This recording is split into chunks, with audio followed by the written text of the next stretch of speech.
Hello, and thanks for joining us for our online Sunday school lesson today.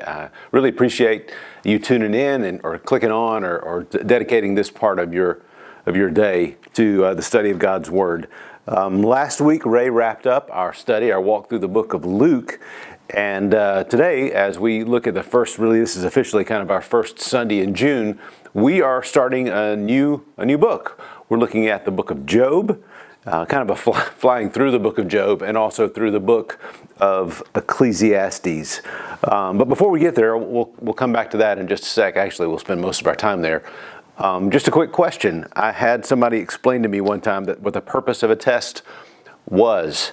I remember when I was in school, I didn't quite understand what the purpose of tests were. I thought they were a nuisance, annoying, difficult, all the above, everything that kids complain about, even on into college. But basically, a good test reveals what's really there.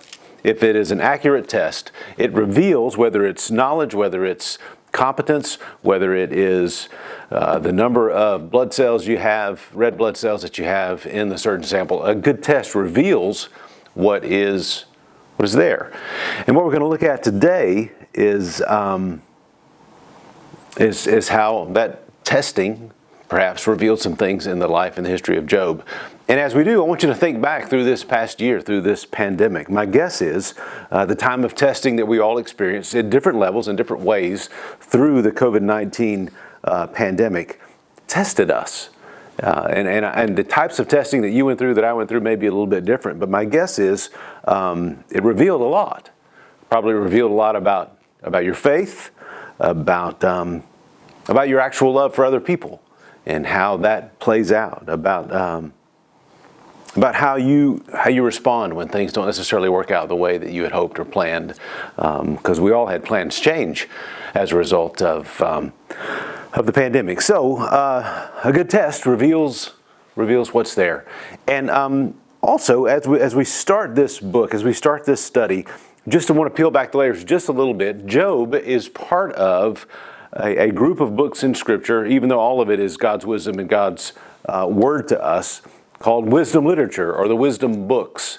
And those would include Job, Ecclesiastes, Psalm, Proverbs, the Song of Solomon as well. And it just looks at basically wisdom in terms of not just knowledge of facts, but skill in living, if you will. A wise person lives well, especially when the rules don't apply. What is wise? What is the appropriate way to handle something? How do you develop godly discernment in various situations in your life? So Job is one of the wisdom books, as well as the others that I mentioned, and all of these books are helpful for us, helpful for you, helpful for me to follow God and to understand how the world works.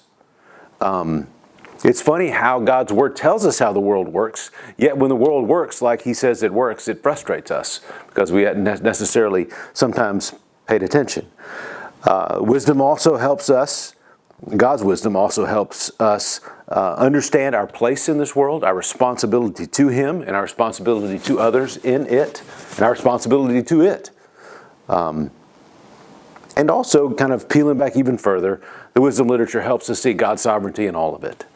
And so, while how they speak to those things is different, for instance, in the book of Proverbs, the book of Proverbs is really pretty straightforward. Here's instruction. This is, a wise man is to do this, and a foolish man does this, and young man, heed my instruction. And it just kind of lays out, here's what you're supposed to do sometimes. What to do it, how to do it, just basic instruction. Sometimes it's not all of Proverbs are that way, but that's that. But in Ecclesiastes and in our book Job, rather than offering kind of a how-to list of what to do and how to do in certain things, the reader is encouraged to ponder the perplexities of life and the difficulties that come our way and how one is to live in response to that. One phrase that occurs frequently in the wisdom literature, in the wisdom books, actually almost 60 times, is the phrase, the fear of the Lord. And what does that look like? Like in Proverbs chapter 1, verse 7, it says, the fear of the Lord is the beginning of wisdom.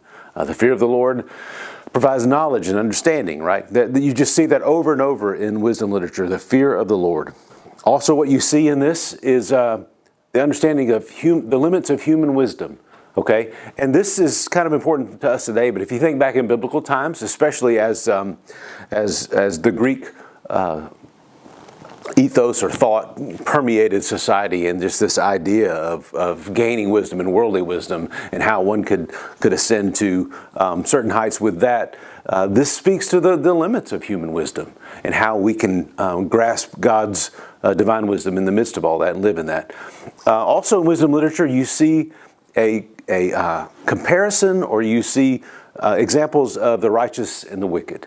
And one of the things we're going to see in the book of Job is it kind of confronts our assumptions that the righteous, good things happen to the righteous, and the wicked, bad things happen to the wicked. Here, bad things happen to a pretty good person. And so how do we grapple with that? How do we understand that?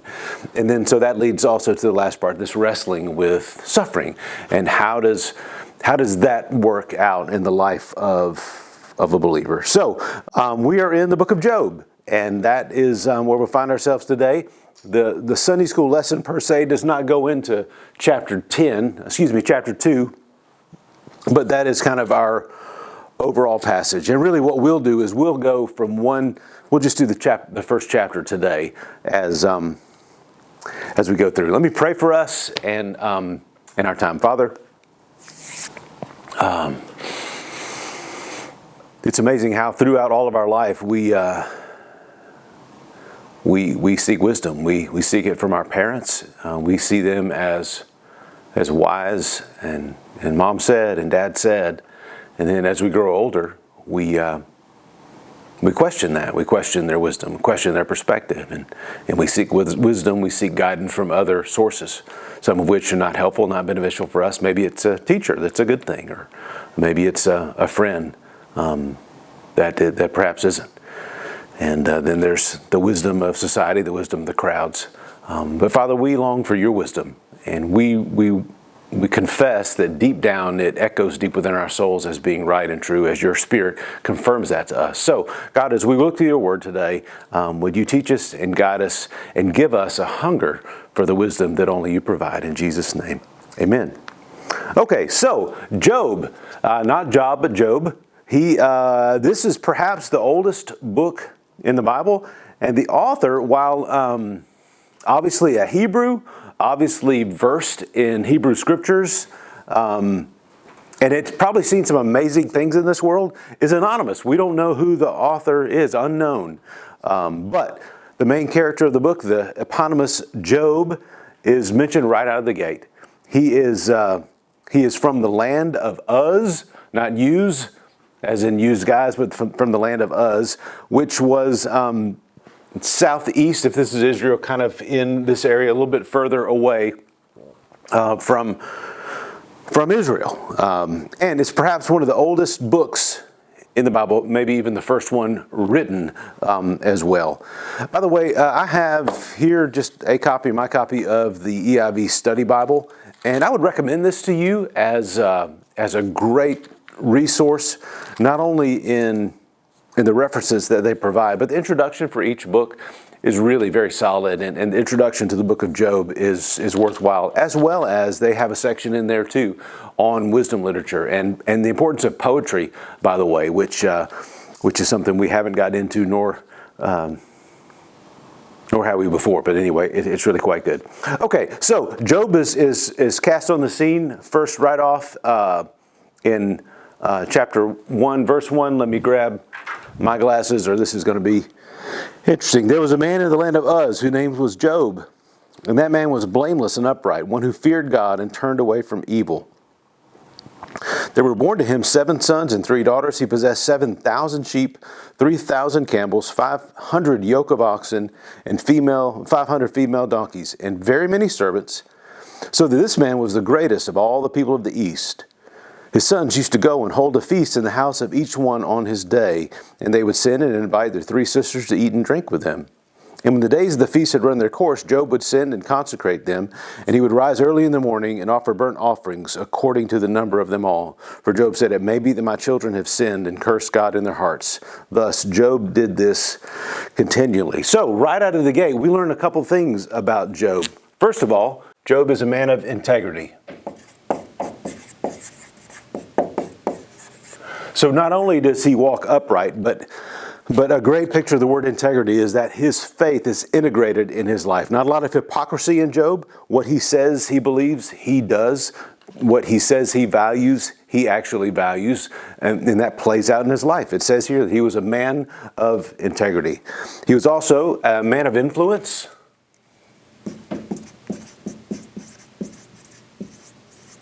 A man of means. He was very wealthy. We just walked through a listing here of all that he had: 7,000 sheep, 3,000 camels, right? A lot of livestock, and then also a lot of children. He was a father of 10, 7 sons, 3 daughters. Does not mention grandchildren here, but he did. And he was one who, this is important. Let me see where it says that right here.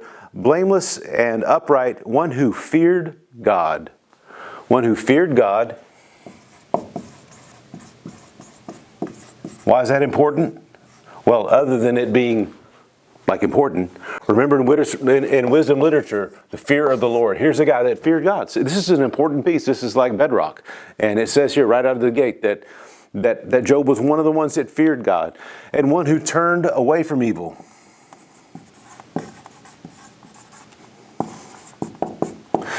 Speaking of his children, it says here that they would have regular celebrations with one another when it became their day. I don't know if that was their birthday or whatnot, but they would all kind of get together. And it said after that, looking there at verse 5, and when the days of the feast had run their course, Job would send and consecrate them, and he would rise early in the morning and offer burnt offerings according to the number of them all. So in other words, he led his house spiritually in some ways. He prayed for his children. He asked for God's help, and it says here that Job did this continually. So it was a pattern. It was part of his life, not kind of an emergency thing, not by rote, but it was part of who he was. A great picture of a righteous man.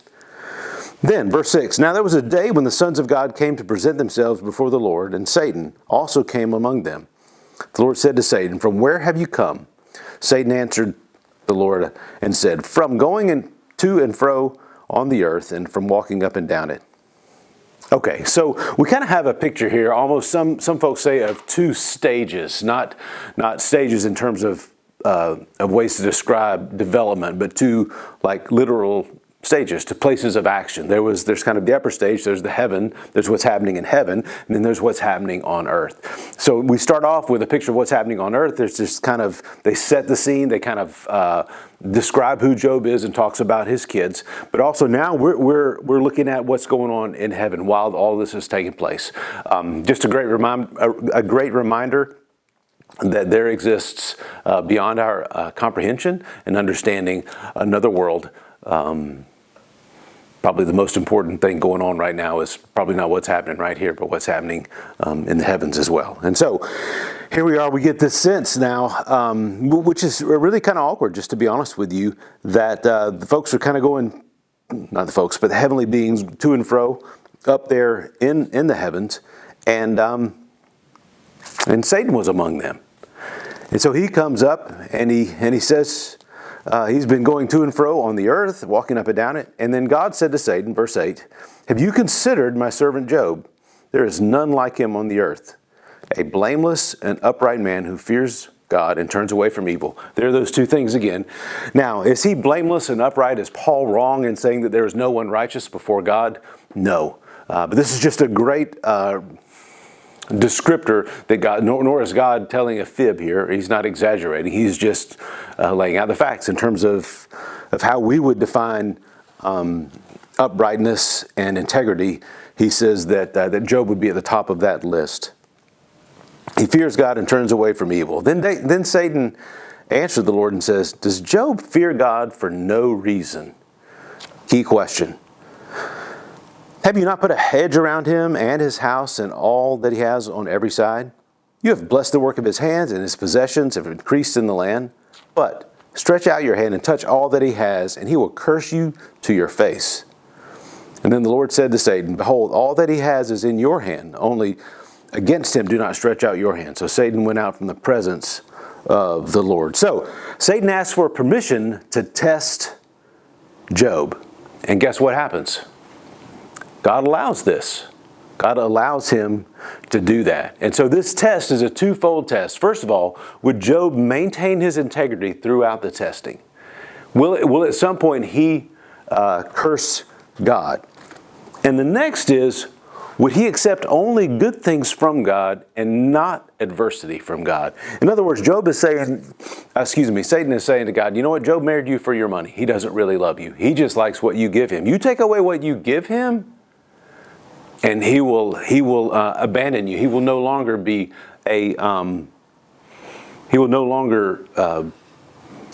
a devoted follower of integrity of yours if you take those things from him. So, twofold deal. Big question, and this is really what we're going to discuss and look at throughout this entire book, and actually other parts of that will come, but we'll truck on. By the way, a descriptor of Satan in this is also, he's called the accuser, kind of like the shady, greasy attorney that's kind of constantly badgering a witness, if you will. He called Satan as the accuser. Job is called his servant, and there is none like him. Interesting, isn't it? So Satan says that it's because of the blessing, not because of who you are, God, not because of Job's devotion to you. It's because of what you've done for him that Job is faithful. And so, Job, according to Satan, views God just basically as this big dispenser, this vending machine of personal gain and great things, which we'll find out whether or not that's really true. So what if all the scaffolding is removed in Job's life? What's going to happen to him? How is he going to respond? Will Job still press in and follow God? And so we'll find out how Job responds. So God says to Satan, okay, fine, you can do that, and you can do whatever you want to everything around him, but you cannot put your hand on him. Don't stretch out your hand and do any physical harm to Job. So in verse 13, we read what he does. And this kind of harkens back to what they did, what they mentioned in verse 4 of chapter 1. Now there was a day when his sons and daughters were eating and drinking wine in their oldest brother's house. And there came a messenger to Job and said, the oxen were plowing and the donkeys were feeding beside them. And the Sabeans fell among them and took and struck down the servants with the edge of the sword, and I alone have escaped to tell you. Then, while he was yet speaking, there came another and said, the fire of God fell from heaven and burned up the sheep and the servants and consumed them, and I alone have escaped to tell you. While he was yet speaking, there came another and said, the Chaldeans formed 3 groups and made a raid on the camels and took them and struck down the servants with the edge of the sword, and I alone have escaped to tell you. While he was yet speaking, there came another and said, your sons and daughters were eating and drinking wine at their oldest brother's house, and behold, a great wind came across the wilderness and struck the 4 corners of the house, and it fell upon the young people. They are dead, and I alone have escaped to tell you. Wow. 4 huge tragedies back to back to back to back. The first tragedy and the third tragedy were at the hands of men. The Sabeans fell upon them and took the donkeys and the oxen and the servants. And then in the third one, the Chaldeans formed a group and made a raid on the camels and the servants there. So his livestock was plundered basically by 2 outside groups.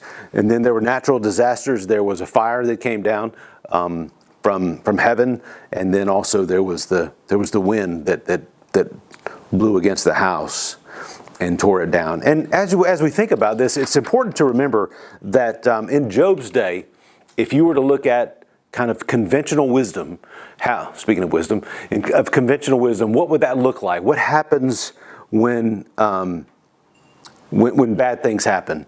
Events like this were not seen as random events. They were not seen as high pressure cells meeting low pressure cells, they were not seen. They were seen as indicators of God's wrath. And so later, when we see Job's friends and they kind of get this piece, they will make this natural assumption as to why these things had befallen on Job.